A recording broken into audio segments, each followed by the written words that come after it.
एक दफा नबी करीम सल्लल्लाहु अलैहि वसल्लम बहुत सख्त बीमार थे और इतने सख्त बीमार थे ना कि एक दफा हजरत अबू बकर सिद्दीक रजी अल्लाह तआला अन्हु आप सल्लल्लाहु अलैहि वसल्लम के पास आए तो आप सल्लल्लाहु सोए हुए थे बिस्तर पर। तो हजरत अबू बकर ने सलाम किया तो आप सल्लल्लाहु अलैहि वसल्लम की तरफ से कोई जवाब नहीं आया, यानी आप सल्लल्लाहु अलैहि वसल्लम इतने सख्त बीमार थे। तो हजरत अबू बकर समझ गए कि आप सल्लल्लाहु अलैहि वसल्लम को तकलीफ है। तो हजरत अबू बकर ने क्या किया, वापस चले गए। तो थोड़ी देर बाद क्या हुआ कि आप सल्लल्लाहु अलैहि वसल्लम ने एक शख्स को भेज दिया कि जाओ अबू बकर को बुला कर लाओ। हजरत अबू बकर आए तो देखा हुजूर पाक सल्लल्लाहु अलैहि वसल्लम सही सलामत अपने बिस्तर पर बैठे हुए हैं। हजरत अबू बकर ने फरमाया, या रसूलल्लाह, मैं तो अभी कुछ देर पहले आया था, आप तो बीमार थे, मैंने आपको सलाम किया, आपने कोई जवाब नहीं दिया, आप एकदम कैसे ठीक हो गए? हुजूर पाक सल्लल्लाहु अलैहि वसल्लम ने फरमाया कि जब तुम मेरे पास आए और फिर चले गए तो दो फरिश्ते मेरे पास आए। एक फरिश्ता मेरे पांव की तरफ बैठा और एक फरिश्ता मेरे सराने पर बैठा। तो जो फरिश्ता सराने पर बैठा हुआ था तो उसने दूसरे फरिश्ते से कहा कि ये बड़ा आप सल्लल्लाहु अलैहि वसल्लम सख्त बीमार है, इन पर कोई दम कर दो। तो दूसरे फरिश्ते ने जैसे ही दम कर दिया, आप सल्लल्लाहु अलैहि वसल्लम फौरन ठीक हो गए। तो अब वो दुआ कौन सी है? हजरत अबू बकर ने फरमाया, या रसूलल्लाह, वो दुआ कौन सी है ताकि कोई शख्स बीमार हो, सख्त बीमार हो, तो हम उस पर वो दुआ पढ़े, वो बंदा ठीक हो जाए। अब मैं आपको वो दुआ बतलाने वाला हूं कि आपके घर में से कोई शख्स बीमार है, सख्त तरीन बीमार है, सरकारी अस्पताल में है या प्राइवेट में है, या घर में जिस किस्म की कोई शख्स सख्त बीमार है ना, उस पर आप जब भी ये दुआ पढ़ोगे ना, वो बंदा फौरन ठीक हो जाएगा। क्योंकि ये एक ऐसा अमल है कि जो फरिश्तों ने आप सल्लल्लाहु अलैहि वसल्लम पर दम किया, आप सल्लल्लाहु अलैहि वसल्लम ठीक हुए। अब वो दुआ कौन सी है आपने जरा नोट करना है। वो दुआ ये है, बिस्मिल्लाहि अर्क़ीका वल्लाहु यशफ़ीका मिन कुल्लि दाइन युज़ीका व मिन कुल्लि नफ्सिन हासिदतिन व तरफ। बस अकेला है। ये वीडियो शेयर करिए मुझे अपने एक फॉलोअर शाहिद ने, जिसने मुझे बताया कि उसकी गली में ना एक घर है जिसमें जो फैमिली है वो अब सिर्फ ग्राउंड फ्लोर पे रहती है। उनका फर्स्ट फ्लोर और टॉप फ्लोर दोनों सील कर रखा ऊपर जाने से, क्योंकि एक बार वहां रहने वाले किराएदार की छत से गिरकर मौत हो गई थी। लेकिन कुछ दिनों से उसकी पूरी गली में अलग अलग लोगों ने रात को लगभग 3 बजे उनकी छत पे किसी को चलते हुए और कभी कभी हवा में उड़ते हुए देखा है, जैसे मानो वो कोई इंसान ना होके कोई शक्ति हो। आप खुद देखो ये वीडियो जो उसने 3 बजे रिकॉर्ड करी थी। मुझे नहीं समझ आ रहा क्योंकि यहाँ पे ना स्लोप एंट्री होता, वो आपको ये देखो इससे अपनी टांग अड़ाई है किसी चीज में। वो इस घर में रहती थी मेरे ख्याल से। उसके बड़े बाल हैं और उसने फ्रॉक टाइप का पहना है, तो घुमा घुमा के डांस कर रहा है। छोटी बच्ची आधी रात के 2 बजे छत पर चढ़ के ऐसी जगह पे डांस करेगी जहाँ से खतरा है, वहाँ सीढ़ियाँ हैं, कुछ और नहीं है।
एक हैकर कभी नहीं चाहेगा कि आपको इसके वेबसाइट के बारे में पता चले, क्योंकि इस वेबसाइट से हैकिंग सीख सकते हो, कोई भी सोशल मीडिया हैंडल हैक कर सकते हो, फ्री फायर आईडी भी हैक कर सकते हो और मोबाइल भी हैक कर सकते हो। पहले इस वीडियो को सेव करना, नहीं तो वेबसाइट का नाम भूल जाओगे। चले जाओ इस वेबसाइट पर और यहाँ सारे टूल्स मिल जाएंगे जिससे आप हैकिंग सीख सकते हो। ये वीडियो एजुकेशनल पर्पज के लिए है, इसका गलत इस्तेमाल न करें। ऐसी इन्फॉर्मेटिव जानकारी के लिए फॉलो कर लो।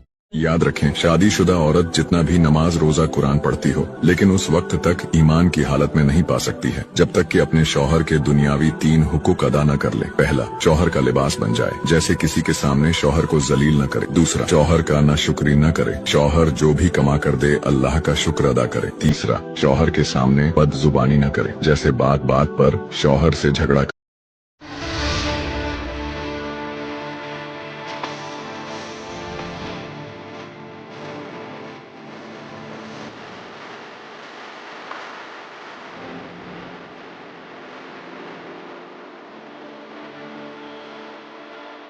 अपने शोहर के साथ बिला वजह लड़ने वाली, गाली गलौज करने वाली या नाफरमान जो बीवी होगी, उसके लिए अदालत ने एक बड़ा हुक्म जारी किया है। ऐसी तमाम औरतें जो अपने शोहर के साथ लड़ती हैं, झगड़ती हैं, बिला वजह तंग करती हैं या नाराज होकर अपने माँ बाप के घर बैठी रहती हैं, तो ऐसी कोई भी औरत अपने शोहर की जायदाद में हिस्सेदार नहीं होगी।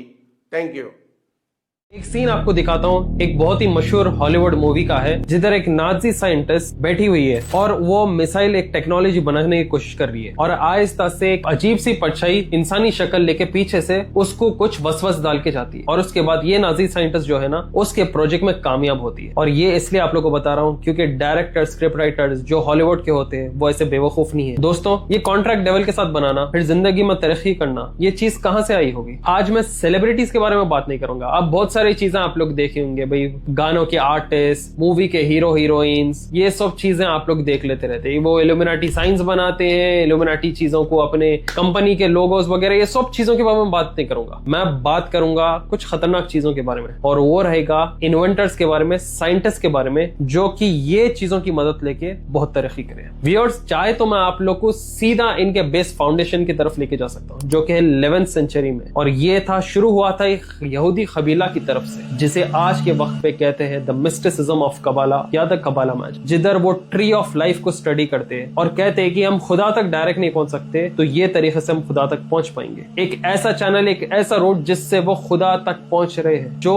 उन्हें उसके बाद मैसेज मिलता है वो पूरा करते हैं। व्यूअर्स, वीडियो एंड तक आप लोग को देखना बहुत जरूरी है, क्योंकि ये जो हमारे मिस्टिकल स्पिरिचुअल प्लेलिस्ट की सीरीज चलते हुए आ रही है, ये एपिसोड देखने के बाद आप फर्दर एपिसोड्स को समझ पाएंगे। तो sit back, relax and enjoy this video. मेरे व्यूअर्स, आप लोग को ज्यूइश कबाला की तरफ लेके जाने से पहले मैं खाली एक चीज पे वापस आना चाहता हूँ। आप लोग को मेरी प्रीवियस वीडियो याद होंगी जो हिटली बाबा के ऊपर थी, कैसा ये लोग secret knowledge through the operation NNRB के जरिए अलग अलग तरीके का इल्म हासिल करे बताया था। तो मेरे व्यूअर्स, आप लोग से एक सवाल है, जब जर्मन खत्म हो गया था, फॉरबिडन नॉलेज वाले साइंटिस्ट थे, वो लोग नई चीजें इन्वेंट कर रहे थे, वो साइंटिस्ट कहाँ गए थे? आप लोग को याद होगा, वो वीडियो में मैं एक लाइन बोला था, ऑपरेशन पेपर क्लिप। 1945 में तकरीबन 1600 जर्मन के साइंटिस्ट को इलीगली यूएस में स्मगल किया जाता, और ये सीक्रेट ऑर्गेनाइजेशन का नाम था ऑपरेशन पेपर क्लिप। इनमें से ही वो लोग हैं जो आज के वक्त पे नासा और दूसरे बड़े ऑर्गेनाइजेशन, डिफेंस मिनिस्ट्री यूएस के हेड्स बने हुए। जी हाँ,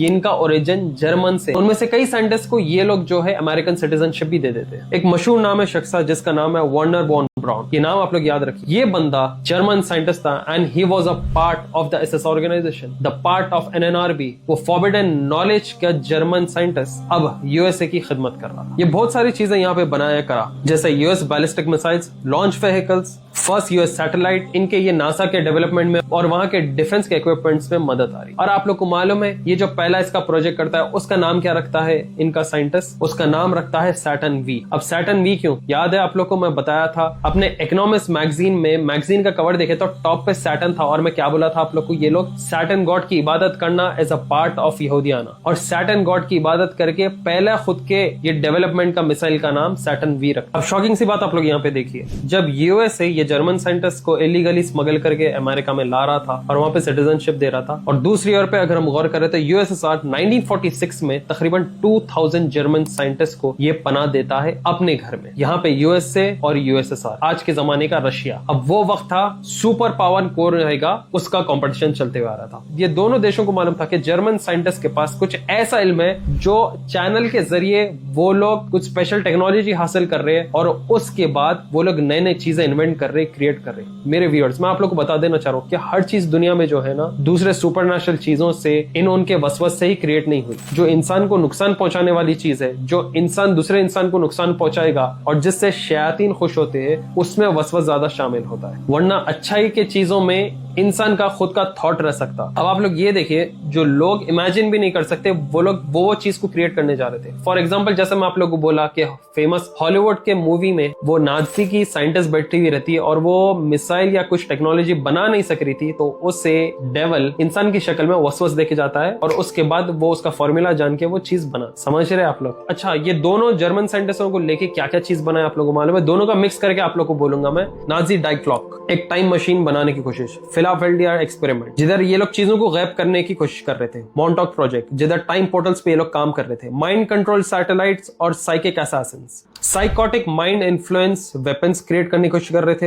एमके अल्ट्रा माइंड कंट्रोल, जो आज के वक्त पे मशहूर है सेलिब्रिटीज के दरमियान, वो उसी वक्त क्रिएट हुआ। और प्रोजेक्ट यूएफओ एंड यूएपी इनके ही प्रोजेक्ट का हिस्सा है। That was created in the year 1952-69 under the name of project blue book. आप लोग को मालूम है, एंटरटेनमेंट के जरिए माइंड कंट्रोल करते हैं। ये 1956-1955 में एक्सपेरिमेंट्स हुए थे और आज हमें टेलीविजन के जरिए ये हिप्नोटिक चीजें किए जा रहे। अब आप लोग को एक चीज बोलूंगा, जब अमेरिका इराक पे जंग किया था, वो 9/11 का बहाना लेके, तो इराक से सिर्फ सोने के ब्रिक्स यूएस आर्मी वापस लेके आई थी? जी नहीं, ये प्रूवन है और ये क्लासिफाइड डॉक्यूमेंट है। पुराने वाकयात टेम्पलर नाइट्स के। अमेरिकन आर्मी अभी बैठी हुई, अभी इराक पे जब गई, छीन रही है। क्यों? क्योंकि सद्दाम हुसैन ने सुमेरियन की तस्वीर पीछे लगाई हुई थी, क्योंकि वो नॉलेज लेके आए थे। कौन सी नॉलेज? इंटरगैलेक्टिकल ट्रैवल की knowledge. New source of energy है वो, उसकी नॉलेज सद्दाम हुसैन ने क्लेम कर दिया था। सद्दाम हुसैन के पास थे ना सुमेरियन, इराक में ना समरा, वो उठा के लेके जा रहे हैं कि भाई हमारे पास पीएचडी सुमेरियोलॉजी, हमें पता है बात में दम है, कुछ है इस टेक्नोलॉजी, मतलब कुछ है जिसके थ्रू ये टेक्नोलॉजी निकाली जा सकती है। बेसिस हैं, थ्योराइज कर चुके हैं, कैसे पूरा करना है नहीं करना है करते रहेंगे। मेरे करोड़ों डॉलर लगा देंगे हम, फिक्र नहीं करो। अभी भी arc of the covenant level की लड़ाइयां चल रही हैं टेक्नोलॉजी के लिए। क्यों? पॉइंट जो सोर्स ऑफ एनर्जी बदलने, बस क्यों न्यू फॉर्म ऑफ एनर्जी आ जाए। अगर मुसलमानों के पास आ गई ना किस तरीके से, मैं देखता हूँ कौन सी सुपर पावर दुनिया में सुपर पावर रहती। मैं नहीं कह रहा हूँ कि हमें पावर चाहिए, याद रखिएगा, मैं चाह रहा हूँ हमें पावर ऑफ इन्फ्लुएंस चाहिए, पावर ऑफ इंटेलेक्चुअलिज्म चाहिए। मैं आप लोग को क्या बोला, यूएस की डिफेंस में और यूएस के जो मेन नासा में टेक्नोलॉजिकल डेवलपमेंट में कौन साइंटिस्ट है? जर्मन साइंटिस्ट है। जब हिटली बाबा जिंदा थे तो ये जो इनका ऑर्गेनाइजेशन था एनएनआरबी बोलकर, ये ऑर्गेनाइजेशन क्या करता था? वेवल्सबर्ग कैसल में ये पूरे दुनिया का फॉरबिडन नॉलेज जमा करता था और उसे खींच के लाके जर्मनी में ये लोग बसा रहे थे। ये पूरा बसा के कुछ बड़ा कारनामा करने से पहले इनके ऊपर अटैक हो गया और ये सब चीज फिर बिखर गई। ये चीज मैं इसलिए बोल रहा हूं कि 11th सेंचुरी के जुडाइज्म में यहूदियाना के कबाइल से क्यों जुड़ती है? क्योंकि उस वक्त पे जो इनके ज्यूइश रैबी स्कॉलर थे वो बनाए थे कबाला मैजिक। ये कबाला स्क्रिप्चर के जरिए ये लोग ट्री ऑफ लाइफ बनाए और ऐसे सुपरनेचुरल फोर्सेस से ये लोग कनेक्ट हो रहे थे कि ये लोग बोल रहे थे कि हम खुदा से जुड़ रहे हैं। ये लोग बोल रहे थे कि हमारे पास वो चीजें हैं ही नहीं जिससे हम खुदा से जुड़ पाए, तो हमें ये तमाम वो चीजें कलेक्ट करना पड़ेगा जो कि मूसा अलैहिस्सलाम के वक्त से दुनिया में आई हुई है,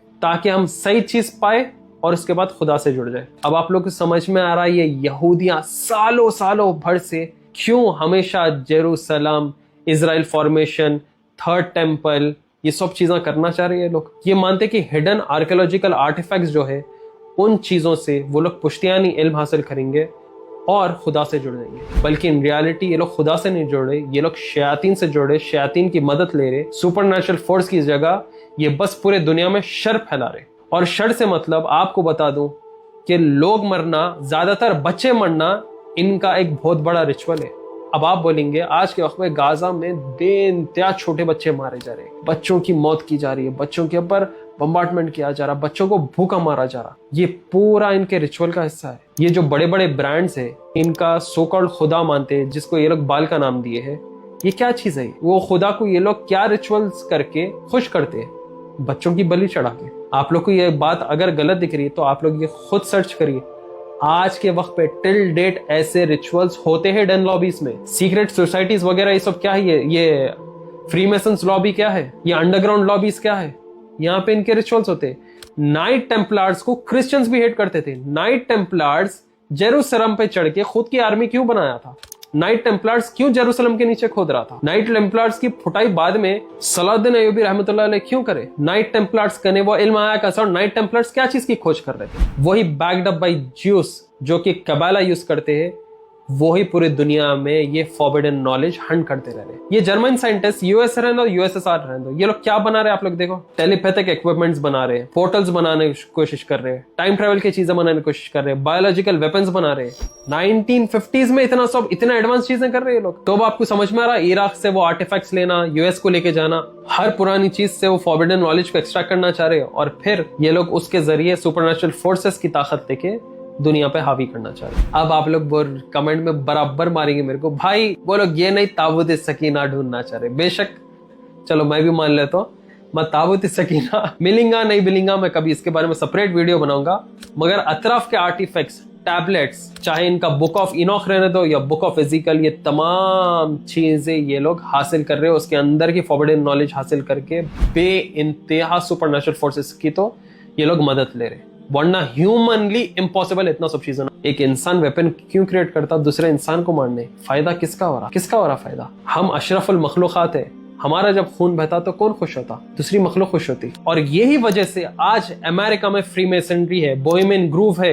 जॉर्ज बुश को देख लो आप, स्कल्स एंड बोन्स का मेंबर है वो। आप इलॉन मस्क की जैकेट देख, इलॉन मस्क भी पार्ट ऑफ इल्यूमिनाटी है। उसकी वाइफ प्योर ओपन अकल्टिस्ट सैटानिस्ट है, उसका इंस्टाग्राम पे कई सारे पोस्ट है, उसके बारे में कई सारी चीजें हैं। आप सल्लल्लाहु अलैहि वसल्लम ने क्या फरमाया था कि दज्जाल के पेशानी पे क्या होगा? काफरा, काफिर। हर मोमिन को उसके पेशानी पे काफिर देखने को मिलेगा। आप लोगों को ये भी बता दूं कि इसराइल में जो अमेरिकन सप्लाइड प्लेन्स है, उसके ऊपर इसराइल का एक आर्मी लोगो है, एक डिफेंस लोगो है जिसका नाम है KFIR, काफिर। इनके प्लेन्स पे तक काफिर लिखा हुआ है। इनका जो बादशाह रहेगा जिसको ये लोग मसीहा मानते हैं, उसके तो पेशानी पे ही काफिर लिखा हुआ रहेगा, काफरा। अब बोलो आप लोग, दज्जाल जब आएगा उल्टी जगह क्यों जाना है अपने को? क्योंकि सुपर नेचुरल चीजों के साथ आएगा, बेइंतहा जादू के साथ आगे आएगा। ये कहां से आ रहा है दज्जाल करने इतना सब चीजें? ये कहां से आ रही टेक्नोलॉजी इन लोग के पास इतनी? ये बच्चों को मारना, इंसानियत मर गई। This is all part of a pagan ritual. और नासा के डायरेक्टर्स में देख लो आप लोग, वो अकल्टिस्ट जर्मन साइंटिस्ट क्यों है जो डायरेक्टर्स बने हुए? ऐसा क्या इल्म है आसमान में जो हमें पता नहीं? सूरह तलाक में अल्लाह ताला ने कहा ना कि अल्लाह ताला ने 7 आसमान बनाए और इसी तरीके से 7 जमीनें बनाई। मतलब हर आसमान, उस आसमान में भी एग्जैक्ट इसी तरीके से मॉडल करके टेरेस्ट्रियल प्लैनेट्स कॉन्स्टलेशन बनाई। ये एक आसमान, उसके अंदर सारे galaxies and stars and planets. अगला आसमान, उसके अंदर भी प्लैनेट्स। उस अगला आसमान ये है ना शायद का मतलब। आपको इब्ने अब्बास रजी अल्लाह ताला अन्हु का वो असर याद है? असर यानी कि सहाबा के अकवाल। सहाबा ने अब्दुल्ला बिन अब्बास से कहा कि अब्दुल्ला बिन अब्बास ये क्या बात हुई, हमारे अलावा भी जमीनें हैं, इस प्लेनेट के अलावा भी प्लैनेट्स हैं? तो अब्दुल्ला बिन अब्बास ने कहा, और हमें समझाओ अब्दुल्ला बिन अब्बास, वो फिर उधर के यहाँ कौन कौन लोग रहते हैं? क्या कहते हैं कि 7 आसमानों की तरह 7 ही जमीनें हैं। हर कायनात में अल्लाह ने 7 कायनातें बनाई हैं, 7 समा बनाए हैं और उसमें जमीन है और उसके ऊपर जिंदगी है। और वहाँ उसी तरह पैगंबर उतारे जाते हैं कि जिनमें तुम्हारे नबी की तरह के नबी हैं, आदम की तरह के आदम है, मूसा की तरह के मूसा है, नूह की तरह के नूह है और ईसा की तरह के ईसा है। जितनी भी जमीनें हैं फिर उतने ही मोहम्मद, उतने ही आदम, ये ऐसे ही समझ लो। और उस वक्त इब्ने अब्बास के सामने जो बंदा बैठा हुआ था, उसने कहा कि या इब्ने अब्बास और भी बताइए। सैयदना अब्दुल्ला बिन अब्बास से लोगों ने कहा कि सूरह तलाक की आयत को और खोलें। तो इब्ने अब्बास ने कहा कि इससे ज्यादा बताया तो तुम मानोगे ही नहीं। तुम लोग अभी रेडी नहीं हुए, क्योंकि अगर तुम्हें मैंने वो मतलब बता दिया जो कि नबी अलैहिस्सलाम से मैंने समझा, कुरान से, हज़रत अब्दुल्ला बिन अब्बास टॉप स्कॉलर कुरान, तो अगर मैंने वो बताया तो तुमने मुझे काफिर काफिर कहना शुरू कर देना, या तो तुम काफिर हो जाओगे कि हम मानते ही नहीं ऐसी कुछ चीज, और ना मानना कुफर करना है। उन्होंने कहा तुम काफिर हो जाओगे। काफिर कौन होता है? जो अल्लाह की बात को नहीं मानता। तो अगर तुमने कहा ना ये तो मैं मान ही नहीं सकता, तो काफिर हो जाओगे ना। अल्लाह जानता है कि खिज़र कितनी जमीनों के मूसा को जानते थे कि उन्होंने कंफर्म किया कि क्या आप बनी इसराइल वाले मूसा हैं। और फिर मूसा ने रिक्वेस्ट की कि आप मुझे भी अपने साथ लेकर चलें। And the Sahaba asked, Ya Rasulullah, how does it look like? And the Prophet said, once you go through a sphere, you'll find out that it's a ring. It is as small as a ring within a desert. This is the wording of the Prophet sallallahu alaihi wasallam. When I was a grad student at Berkeley, black holes were considered science fiction. It was considered like finding a unicorn. Now we've got it in the bag. We've actually photographed the silhouette, the shadow of a black hole. But that's just the beginning. You see, this black hole is spinning rapidly. And if you look at Einstein's equations and have a spinning black hole, they don't collapse to a dot. They collapse to a ring. A ring of neutrons, such that centrifugal force prevents it from collapsing. If you were to fall through the North Pole of the ring, you wind up mathematically on a parallel universe. And if you go a second time, you wind up on another parallel universe. And you keep on going through the ring. It's like going through an apartment building, hitting the elevator, each floor being another universe.